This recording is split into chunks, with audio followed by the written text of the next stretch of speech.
Marcos lived in a small village nestled between the mountains and a vast forest. The village was quiet and peaceful, but it had a mystery that everyone talked about.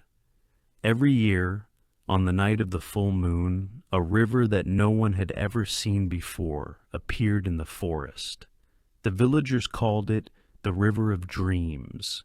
No one knew where it came from or why it only appeared once a year. It was said that the river had magical properties.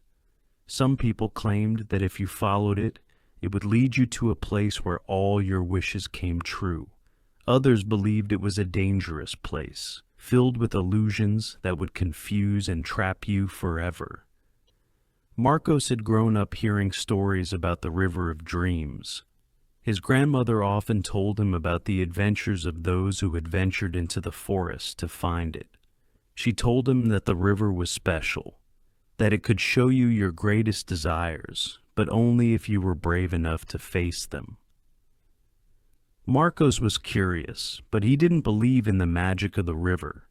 It all seemed like a story to him, a fairy tale told to children to keep them away from the forest.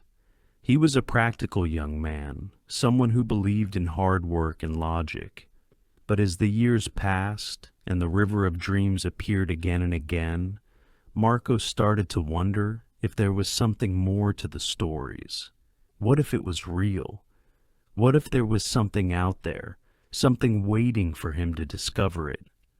One evening, as the full moon began to rise in the sky, Marcos made up his mind. He would find the River of Dreams. He had to see it for himself, even if it meant facing whatever dangers it might hold. He packed a small bag with food, water, and a flashlight, and set off into the forest just as the moonlight began to shine through the trees. He didn't tell anyone about his plan. He didn't want anyone to stop him or tell him it was a bad idea. The forest was quiet as Marcos walked deeper into it. The trees stood tall, their branches creaking in the wind, and the moonlight filtered through the leaves, casting shadows on the ground. As he walked, he tried to remember the stories his grandmother had told him about the river. He remembered her saying that the river was beautiful, glowing with a soft, silvery light. He thought about how she had described the sound of the water, like music, gentle and calming. Hours passed. As Marcos walked through the forest, the deeper he went, the more the air seemed to change. It felt heavier, as though the forest itself was alive, watching him. The shadows seemed longer, and the trees grew closer together, blocking the moonlight. But still, he walked, determined to find the river.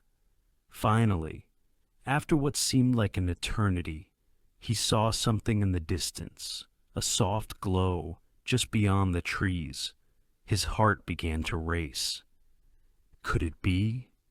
He hurried toward the light, pushing through the branches and thorns that had begun to scratch at his skin. As he got closer, the light grew brighter until it was blinding. He stepped into a small clearing and stopped in his tracks. Before him was the River of Dreams. The water was glowing, a soft silver blue light that shimmered in the moonlight. It flowed gently, moving with a peaceful rhythm. The river was wide, but it wasn't deep, at least not in a way that looked dangerous. The surface of the water seemed to sparkle, as if tiny stars were floating on top of it. The air around the river was cool and smelled fresh, like rain after a long dry spell. Marcos stood there for a long time, staring at the river in awe. He had heard stories about it, but seeing it with his own eyes was different. It was more beautiful than he could have imagined. He knelt down beside the water and reached out a hand, touching the cool surface. The moment his fingers made contact with the water, a strange sensation passed through him. It was as if the river was alive, responding to his touch. He felt something stir inside him, a deep longing that he had never been aware of before. The river was calling to him. For a moment, Marcos hesitated. Was this really the river of dreams? Was it truly magical? He had to know. He stood up and looked around. There was no one in sight, just the river and the peaceful forest. He decided to follow it. The river seemed to guide him, winding through the forest like a path. The water sparkled more brightly as he walked along its edge. The further he went, the more the air seemed to change. It wasn't just the physical world around him that felt different. It was as though the entire forest had become something else. The trees, once dark and silent, were now alive with light. The ground beneath his feet seemed to hum with energy. Suddenly the river changed. It began to split into several smaller streams, each leading in a different direction. Marcos stopped, unsure of which way to go. The paths all seemed to lead to different parts of the forest, each one filled with a different kind of light, each one whispering promises of discovery and wonder. Without thinking, he chose one of the streams and followed it. It led him to a clearing where he saw a figure standing by the water. The figure was a woman, tall and graceful, with long flowing hair that seemed to shimmer like the river itself. She was dressed in a gown made of silver light, and her eyes glowed softly in the darkness. She turned to face Marcos as he approached. "Welcome," she said, her voice calm and soothing. "You have found the river of dreams, but now you must choose." Marcos felt a chill run down his spine. "Choose? What do you mean?" he asked.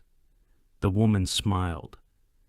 "The river shows you what you desire most, but it also tests you. There are many paths in life, and each one leads to a different outcome. You must decide which path you wish to take." Marcos was confused. He had no idea what the woman meant.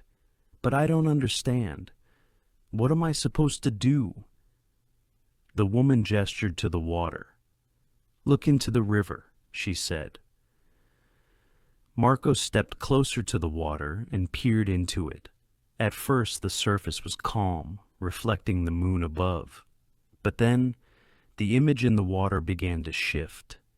The reflection of the moon faded, and instead, he saw a vision of himself. It was him, but not the way he was now. In the vision, he was standing in front of a large building, dressed in fine clothes, holding a letter in his hand. His face was filled with excitement and pride. He was being celebrated, praised for an accomplishment. He was successful, rich, and admired by all. Marcos stared at the image, his heart beating faster. This was his dream. He had always wanted to be successful, to have a life filled with achievement and respect. But as he looked deeper into the water, the image began to change again. Now, he saw himself sitting alone in a small room, surrounded by books and papers, working tirelessly. He looked exhausted, his face pale and worn. He was still successful, but the cost was clear. He had no friends, no family, and no time for himself. His success had come at the expense of everything else that mattered. Marcos took a step back, shocked. The woman watched him silently. "Do you see?" she asked softly. "The path you choose will shape your future. It may bring you what you desire, but it will also take something from you. The river of dreams shows you not just your wishes, but also the price of those wishes." Marcos thought about what he had seen. He had always wanted to be successful, but now he understood that success wasn't everything. There were other things, love, friendship, time with family, that were just as important. He realized that he didn't want to sacrifice his happiness for the sake of a dream that might not be worth it. He turned to the woman. "I don't want that life," he said. "I want a life where I am happy, where I can enjoy the things that truly matter." The woman smiled, a gentle, approving smile. "Then you have learned the lesson of the river of dreams. You understand now that the path to happiness is not always the one you expect, and it may not always lead where you think it will, but it is the right path for you." With that, the river began to shimmer and glow even brighter. The light around Marcos grew softer, and the figure of the woman faded away. He looked around and saw that the forest was changing once again. The path was clear, and ahead of him, he could see the moon shining brightly. He smiled, knowing that his journey wasn't over, but he was ready for whatever came next. As he made his way back through the forest, the river of dreams disappeared behind him, leaving only the memories of what he had learned. The forest, once mysterious and frightening, now felt like a place of peace and understanding. Marcos knew that whatever the future held, he would face it with a new sense of clarity. And so, with a heart full of hope and wisdom, Marcos left the forest, knowing that the real magic lay not in the river, but in the choices he made along the way.